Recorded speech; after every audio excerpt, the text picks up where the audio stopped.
গাজীপুর মহানগরীর একটি বাসা থেকে গলা কাটা অবস্থায় এক নারীর মরদেহ উদ্ধার করেছে পুলিশ। এ সময় ওই নারীর স্বামীকে গুরুতর আহত অবস্থায় উদ্ধার করে হাসপাতালে পাঠানো হয়েছে। জিজ্ঞাসাবাদের জন্য তাদের 16 বছর বয়সী মেয়েকে হেফাজতে নিয়েছে পুলিশ।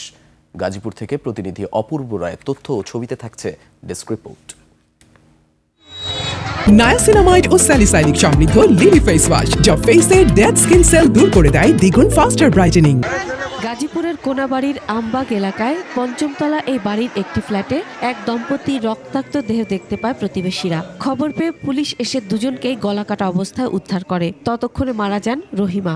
স্বামী ইমরানকে মুমূর্ষ অবস্থায় উদ্ধার করে হাসপাতালে পাঠানো হয়। ঘটনাস্থলে এসে আলামত সংগ্রহ করে পুলিশের ক্রাইম ইউনিট। পাশের ঘরে বাইরে থেকে আটকে রাখা অবস্থায় উদ্ধার করা হয় তাদের 16 বছর বয়সী মেয়ে শারমিনকে। স্বজনরা জানায় শারমিন রহিমার প্রথম ঘরের সন্তান।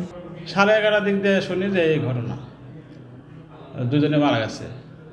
এর গলা কাটছে কিভাবে মারা গেছে আমরা এটা দেখি নাই। আমার বাগনিটা ছিল অন্য রুমে। আমার বাগনিকে ওই বোনের জামাই দেখা দিয়া ওই রুমের ভিতরে দিয়ে আটকা দিয়ে এই কাম করছে। যেটা আমার বাগনির মুখে শুনছি আমরা।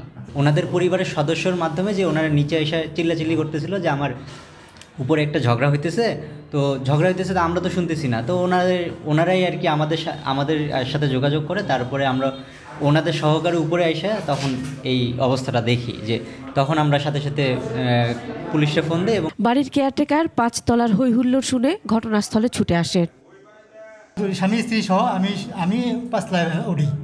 ওরা গেটটা দেখি বাইরের থেকে যে সিটকানি লাগানো, ওই মেয়েটা আগে সিটকানি খুলছে, খোলার পরে দেখি রক্ত দেওয়ার পরে আমরা কেউ ঢুকে নেই ভিতরে। ঢুকে ওই মেয়েরা ওরা যাইতে চাইছে, তখন আমি যাইতে দিই নি, যে আপনারা থাকেন, আর বাড়িওয়ালা সবাইকে ডাক দিই। সবাইকে ডাক দিয়ে তারপরে সবাই জানাজানি। এই পুলিশ জানায় শারমিন টিকটক করত। ঘটনার রাতে তার ঘরে আরও 3 জন টিকটকার ছিল।